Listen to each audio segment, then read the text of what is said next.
नमस्कार शेतकरी मित्रांनो, मी सुजित इंगळे ग्रीन प्लॅनेटच्या मिशन सेव्ह द मदर म्हणजेच काळी आई वाचवा या अभियानात आपलं स्वागत करतो. आता आपण सरांच्या टरबूज लागवडीमध्ये आज सर टरबूज लागवड करत आहेत. त्यासाठी सरांनी आपले ग्रीन प्लॅनेटची एसटीची रोग प्रक्रिया करत आहेत. तर कशा पद्धतीनं रोग प्रक्रिया करतात ते सर आपल्याला सांगतील. सर सांगा सर, ह्या टोपल्यामध्ये किती लिटरला किती एसटी वापरले तुम्ही? 5 लिटरला 50 ml टाकलेले आपण. बर, 5 लिटर 50 ml टाकलेले. त्याच्यामध्ये आता काय करायचंय की ट्रे आपल्याला बुडवायचं.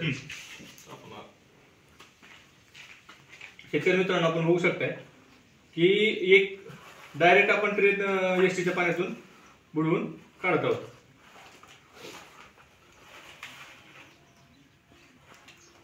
ओके, अशा पद्धतीनं ट्रे बुडवायचं आहे आणि ठेवून द्यायचं आहे. बरं, मला सांगा एसटीचा फायदा काय होतो? एसटीचा असा फायदा आहे की ह्यानं बुरशी होत नाही आणि 100% झाड सक्सेस उगवतो आपलं. म्हणजे मर होत नाही, रोपांची मर होत नाही, पहिली गोष्ट. दुसरी गोष्ट, पांढरी मुळाची चांगली वाढ झाल्यामुळं रोप लवकर सेट होतात. बरोबर आहे. बरोबर. आणि जी काळुंकी आहे रोपांची ती शेवटपर्यंत चांगली राहते. बरोबर आहे. हो. तर धन्यवाद सर, आपण ग्रीन प्लॅनेटच्या मिशन सेव्ह द मदरमध्ये सामील झालात आणि सेंद्रिय शेतीला सुरुवात केली.